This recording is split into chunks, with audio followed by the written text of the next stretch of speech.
Hello dear students, today we shall read preposition. आज हम preposition पढ़ेंगे। प्रीपोजिशन को हिंदी में पूर्व सर्ग कहा जाता है या हम इसे संबंध सूचक अव्यय कहते हैं। तो प्रीपोजिशन क्या होते हैं, इनका प्रयोग किस प्रकार से होता है, ये पूरी हम डिटेल के साथ में पढ़ेंगे, विस्तार के साथ पढ़ेंगे।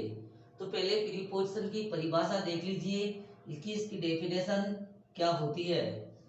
ए प्रीपोजिशन, एक जो प्रीपोजिशन है, इज ए वर्ड, एक शब्द होता है, प्लेस्ड उसे रखा जाता है, बिफोर ए नाउन और प्रोनाउन, एक संज्ञा और अथवा एक सर्वनाम से पहले रखा जाता है, टू शो दिखाने के लिए, द रिलेशन संबंध, बिटवीन द नाउन और प्रोनाउन संज्ञा और सर्वनाम के बीच, एंड सम अदर वर्ड और कुछ अन्य शब्द।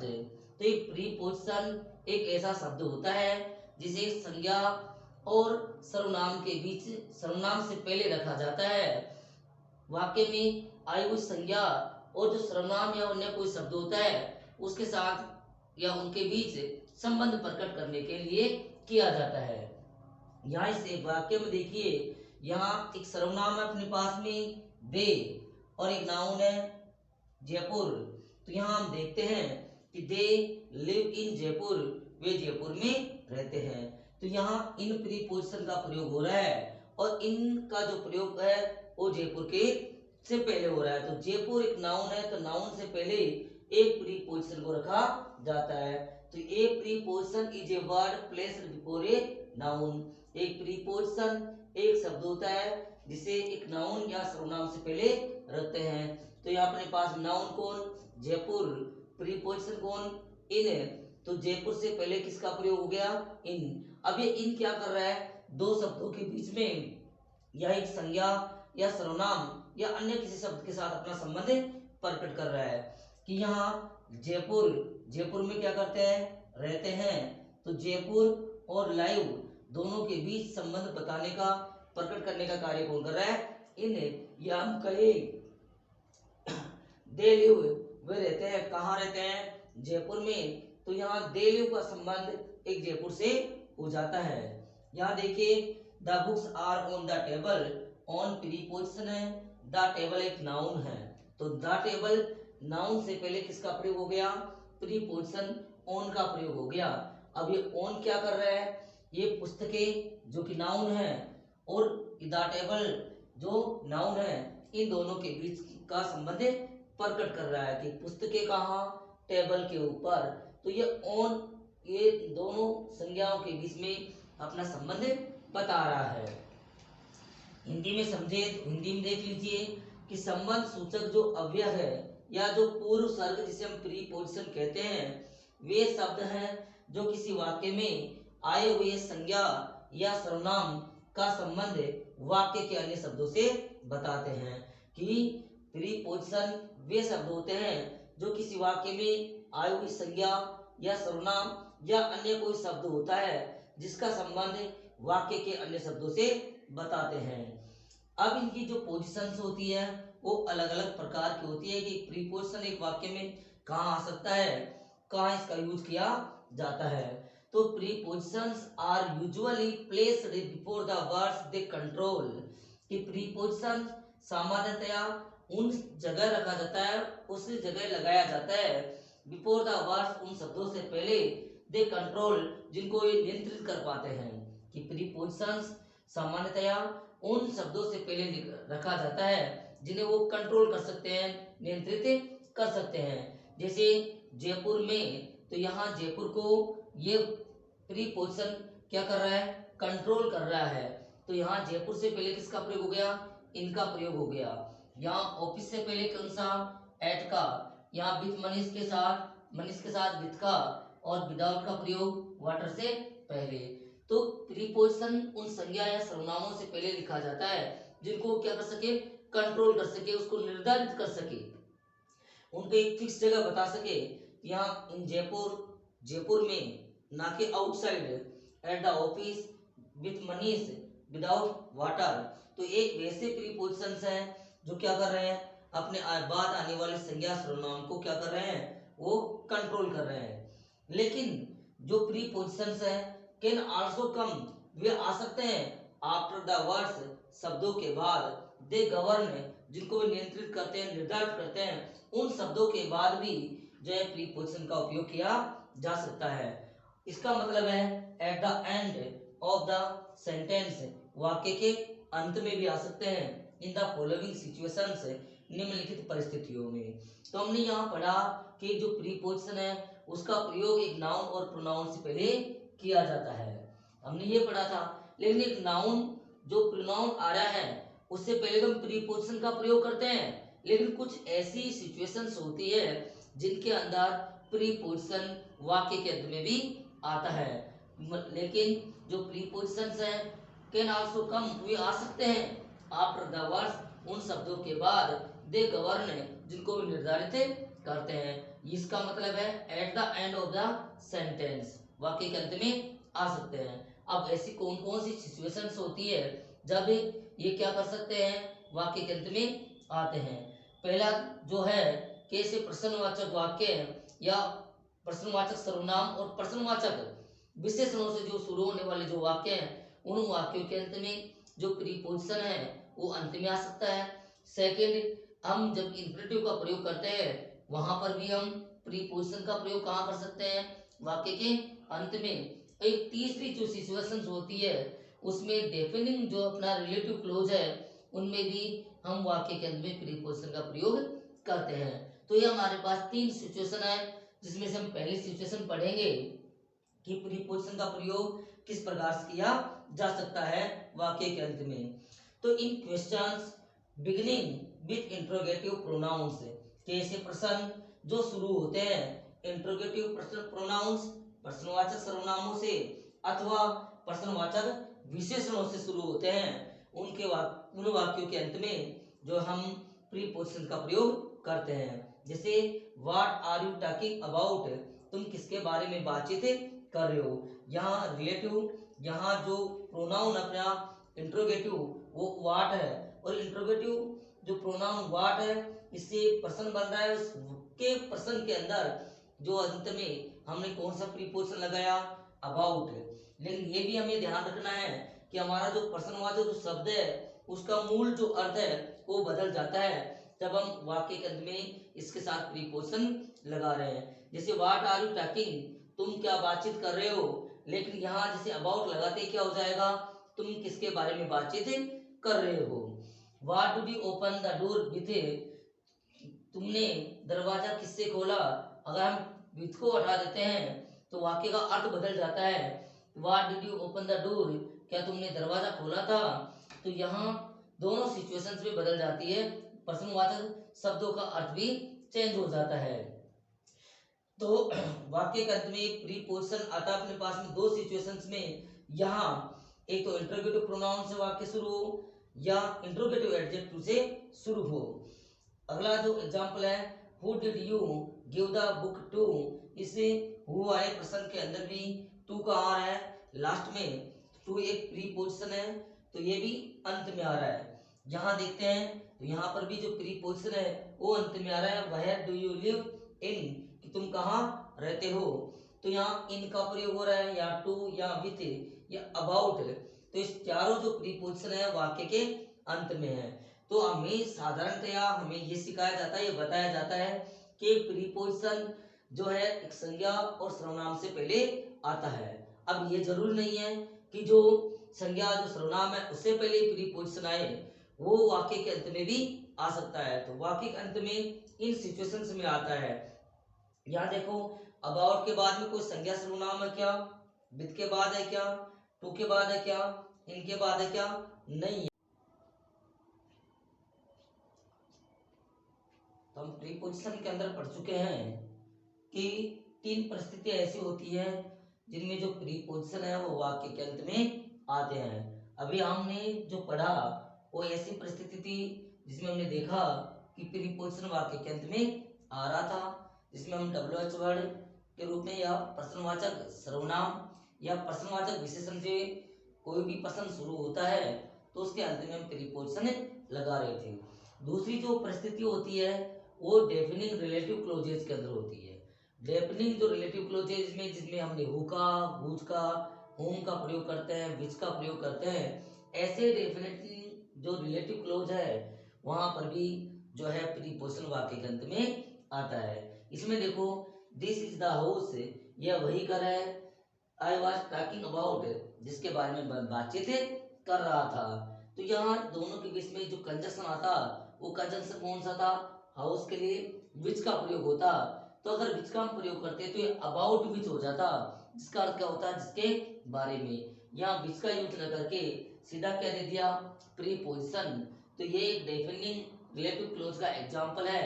इसके वाक्य के अंत में किसका प्रयोग हुआ, एक प्रीपोजिशन का प्रयोग हुआ है।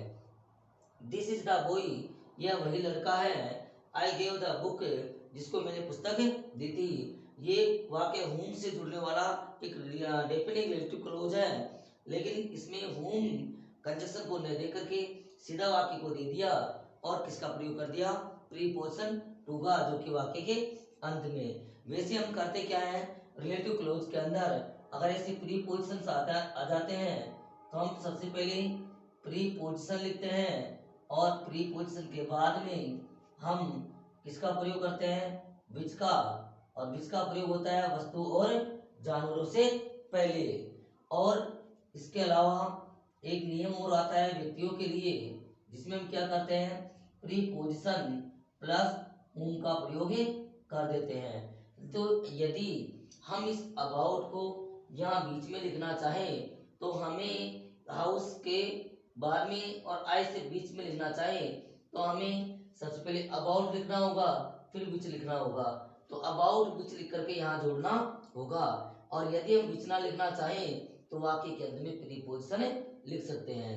यहाँ हम देखते हैं कि this is the boy, I gave the book to, वह लड़का है जिसको मैंने पुस्तक दी थी। तो यहाँ हम देखते हैं कि बॉय एक पुरुष है, तो व्यक्ति है, व्यक्ति के लिए हम किसका प्रयोग करते हैं, होम का। तो यहाँ अगर होम इसके बीच में लगाना होता तो हम पहले टू लगाते और फिर होम लगाते और टू प्लस होम को इन दोनों के बीच में लिखते। यह देयर इज द बॉय, यहाँ वही लड़का है जिसके साथ मनीष खेल रहा था। तो यहाँ पर भी व्यक्ति है, तो यहाँ पर भी preposition plus home, it means with plus home, दोनों का प्रयोग करके वाक्य के बीच में हम लिख सकते हैं। अगर नहीं लिखना चाहें तो प्रीपोजिशन को हम वाक्य के अंत में रख सकते हैं, कोई दिक्कत नहीं है। अब तीसरा जो नियम जिसमें प्रीपोजिशन कहाँ आता है, वाक्य के अंत में आता है। तो वाक्य के अंत में कैसे आता है, देखिए पहले तो इन्फिनिटिव बनता है टू प्लस वर्ब की फर्स्ट फॉर्म में, ये एक्टिव वॉइस में बनता है। अगर इसे पैसिव वॉइस में बनाए तो to plus be plus verb की थर्ड फॉर्म का रूप धारण कर लेता है पैसिव वॉइस के अंदर। तो इन्फिनिटिव में एक छोटी सी परिभाषा है कि when the object of the preposition, जब जो प्रीपोजिशन है जिसका जो ऑब्जेक्ट है इज शिफ्टेड, वह बदल जाता है, जगह बदल लेता है, to the front of a sentence, एक वाक्य के सामने आ जाता है ऑब्जेक्ट, तब हम क्या करते हैं, इन्फिनिटिव के साथ में हम प्रीपोजिशन का प्रयोग कर देते हैं या उसके बाद आ जाता है। यहाँ देखो आई हैव नो पेन, मेरे पास कोई पेन नहीं है। यहाँ हम टू प्लस वर्ब की फर्स्ट फॉर्म का प्रयोग कर रहे हैं, इसका मतलब ये क्या है, अपने पास में इन्फिनिटिव है और इस इन्फिनिटिव के बाद में हम क्या लगा रहे हैं, विथ, और विथ क्या है, एक प्रीपोजिशन है। पेन किस काम में आता है, लिखने के काम में आता है। तो यहाँ जो पेन है और पेन के साथ हम लिखते हैं, तो पेन को और विथ को हमने अलग कर दिया, किससे, इन्फिनिटिव से। तो यहाँ हम क्या करते हैं, जो प्रीपोजिशन है उस प्रीपोजिशन का जो ऑब्जेक्ट है हम उसको बदल देते हैं, शिफ्ट कर देते हैं। तो यहाँ प्रीपोजिशन का जो ऑब्जेक्ट था, प्रीपोजिशन का जो ऑब्जेक्ट था पेन, जैसे आई राइट विथ पेन, मैं पेन से लिखता हूँ, आई राइट विथ पेन, तो विथ पेन आता है ये, तो विथ तो हमने आगे कर दिया और पेन पहले कर दिया। तो प्रीपोजिशन का जो ऑब्जेक्ट है वो यहाँ शिफ्ट होकर के एक वाक्य के सामने आ गया, एक वाक्य की शुरुआत में आ गया। He gave me a chair to sit on, यहाँ पर भी वैसे ही है, चेयर किस काम की आती है, बैठने के लिए आती है। लेकिन यहाँ हमने ऑब्जेक्ट की स्थिति बदल दी और टू प्लस वर्ब की फर्स्ट फॉर्म इन्फिनेटिव का प्रयोग करके हमने प्रीपोजिशन कहाँ लिख दिया, वाक्य के अंत में। तो हमारे पास 3 नियम थे। पहला जो नियम था, in questions beginning with interrogative pronouns and interrogative adjectives, उसको हमने पढ़ा। दूसरा जो नियम है, इन डेफिनिट रिलेटिव क्लोजेज, जिसके अंदर एक प्रीपोजिशन होता है और वो वाक्य के अंत में आता है। तो तीसरा जो नियम था वो विथ इन्फिनेटिव के साथ था। तो infinitive means two plus verb की फर्स्ट फॉर्म, और यहाँ पर भी जो प्रीपोजिशन था वो वाक्य के अंत में आता था। हम अब प्रीपोजिशनल ऑब्जेक्ट्स के बारे में बात करेंगे कि जो प्रीपोजिशनल जो ऑब्जेक्ट्स हैं वो किस प्रकार से बनते हैं, वो क्या होते हैं। तो वैसे तो सभी जो प्रीपोजिशंस हैं उनका एक ऑब्जेक्ट होता है, वो भी किसमें, एक्यूजेटिव केस के अंदर। एक्यूजेटिव जो केस होता है उस एक्यूजेटिव केस के अंदर सभी प्रीपोजिशंस का क्या होता है, एक ऑब्जेक्ट होता है। अगर हम एक्यूजेटिव केस की बात करें तो इसके हम दो प्रकार से बनाया जाता है, एक डेटिव फ्रेज और एक जेनेटिव फ्रेज के माध्यम से। डेटिव जो फ्रेज है वो टू और फोर से मिलकर बनता है। डेटिव फ्रेज टू और फोर से मिलकर के बनता है, जबकि जो जेनेटिव फ्रेज है वो ऑफ से बनता है। हम डायरेक्ट और इनडायरेक्ट ऑब्जेक्ट के बारे में भली बातें जानते हैं कि जैसे मनुष्य प्राणी और मनुष्य प्राणियों के स्थान पर आने वाले जो सर्वनाम है वो इनडायरेक्ट ऑब्जेक्ट होते हैं, बाकी जो ऑब्जेक्ट होते हैं वो डायरेक्ट ऑब्जेक्ट होते हैं। गीता, सीता, रमेश, ही, सी, इट, ही, सी, दे इत्यादि कौन से प्रोनाउन है, कौन से सर्वनाम है, इनडायरेक्ट ऑब्जेक्ट के सर्वनाम है। तो यहाँ हम देखते हैं कि टू और फोर से हम किस प्रकार से डेटिव फ्रेज बनाते हैं।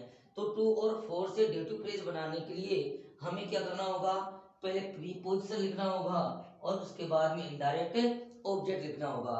प्रीपोजिशन का मतलब है कि पहले टू या फोर दोनों में से एक लिखेंगे, फिर इनडायरेक्ट ऑब्जेक्ट का प्रयोग करेंगे, तभी हमारा डेटिव फ्रेज बन पाएगा। या हम ऐसे समझ लें कि हम हमेशा ऐसे लिखते आते हैं, आई राइट ए लेटर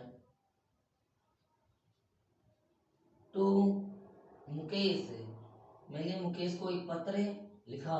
तो यहाँ देखते हैं कि ए लेटर ये भी एक ऑब्जेक्ट है और यहाँ मुकेश भी क्या है, एक ऑब्जेक्ट ही है। और यहाँ ये जो ऑब्जेक्ट है वो कौन सा ऑब्जेक्ट अपने पास में, डायरेक्ट, और जबकि ये ऑब्जेक्ट कौन सा है, इनडायरेक्ट। इसका मतलब ये निकलता है कि जब कभी भी हमें इनडायरेक्ट ऑब्जेक्ट को वाक्य के अंत में लिखना हो तो हम उससे पहले टू या फोर लगा देंगे। अगर हम चाहें तो हम इसको ऐसे भी लिख सकते हैं, I right Mukesh a letter, तब यहाँ हमें टू और फोर की आवश्यकता नहीं होगी। इसका मतलब है कि जब इनडायरेक्ट ऑब्जेक्ट को वाक्य के अंत में रखेंगे तो उससे पहले टू या फोर लगाएंगे। जैसे he gave a pen to me, यहाँ पर इनडायरेक्ट ऑब्जेक्ट मी था और डायरेक्ट ऑब्जेक्ट क्या था, पेन था। अगर इनडायरेक्ट ऑब्जेक्ट बाद में लिख रहे हैं तो उससे पहले क्या लगा देंगे, टू लगा देंगे। My father bought a camera for my sister, यहाँ पर भी वैसा ही सिस्टर में माय सिस्टर इनडायरेक्ट ऑब्जेक्ट है, जबकि कैमरा कौन सा ऑब्जेक्ट है, डायरेक्ट है। तो यहाँ इनडायरेक्ट ऑब्जेक्ट को बाद में लिखा गया है तो उसे हमने पहले फोर लगा दिया। तो ध्यान रखें, इस चीज का ध्यान रखें कि डेटिव फ्रेज के अंदर सिर्फ दो प्रीपोजिशन आते हैं, एक तो टू आता है और एक फोर आता है। अब बात करते हैं जेनेटिव फ्रेज। जेनेटिव जो फ्रेज होता है एक संबंध कारक अव्यय की तरह कार्य करता है, संबंध बताता है दो नाउन के बीच में। और तो इसमें इन जेनेटिव फ्रेज में जो ऑफ का प्रयोग होता है, और ऑफ का तो आप लोग भली बातें जानते हैं, का, के और की, इसके अर्थ होते हैं ऑफ के। का, के, की ये संबंध बताते हैं। राम का भाई, एक चेयर के चार पैर। तो यहाँ पर का, के, की के हिंदी में जो शब्द जुड़ जाते हैं तो वहां पर जेनेटिव फ्रेज होता है। तो ऑफ जो है जेनेटिव फ्रेज का निर्माण करता है। जैसे कि एग्जांपल है, आज I must paint the legs of the chair, कि मुझे जो चेयर है उसकी जो लेग्स हैं, उसके जो पाए हैं उन पर मुझे पेंट करना चाहिए। तो यहाँ हम किसका प्रयोग कर रहे हैं, ऑफ का। और वो क्या करता है, एक पॉजेसिव की तरह कार्य करता है, संबंध बताने का कार्य करता है, जिसका अर्थ होता है का, टे की। लेकिन ये भी बात हमें ध्यान रखनी है, ऑफ के दोनों तरफ क्या होती है, नाउन होती है। ऑफ के दोनों तरफ क्या होती है, नाउन, संज्ञा होती है। और जब वैसे हम जानते हैं कि जब हम हिंदी में बोलते हैं तो हिंदी की उल्टी बनती है ऑफ के अंदर अंग्रेजी। जैसे चाय का एक कप, चाय का एक कप, इसकी इंग्लिश क्या करेंगे हम, चाय का एक कप। और ये जेनेटिव फ्रेज का उदाहरण है। यहाँ पर चाय का मतलब है टी और कप का मतलब है ए कप, लेकिन इस का मतलब क्या निकलेगा, का मतलब होगा ऑफ, क्या होगा, of, T of A cup. लेकिन जब इसको इंग्लिश में लिखा जाता है तो हम इसको उल्टा लिखते हुए आते हैं, a cup of tea, a cup of tea.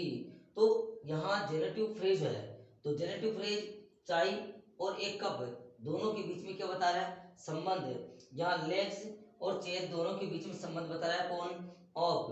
तो हमने पढ़ा कि प्रीपोजिशन कहाँ कहाँ उसका यूज किया जा सकता है, क्या प्रीपोजिशन वाक्य के अंत में आ सकता है, आता है तो कब कौन कौन सी परिस्थितियों में आता है। उसके बाद में हमने बात की कि प्रीपोजिशनल जो ऑब्जेक्ट्स होते हैं वो किस प्रकार के होते हैं, वो या एक्यूजेटिव जो केस है उसमें किस प्रकार के फ्रेजेस का यूज किया जाता है, यह आज हमने पढ़ा। हम आगे अगले जो चैप्टर में या अगले जो सेशन के अंदर हम प्रीपोजिशनल ऑब्जेक्ट्स को कितने प्रकार है या किस प्रकार से प्रीपोजिशनल ऑब्जेक्ट्स अलग अलग जगह आते हैं उनके बारे में हम बातचीत करेंगे। Thank you for my watching videos, for watching my videos, thank you.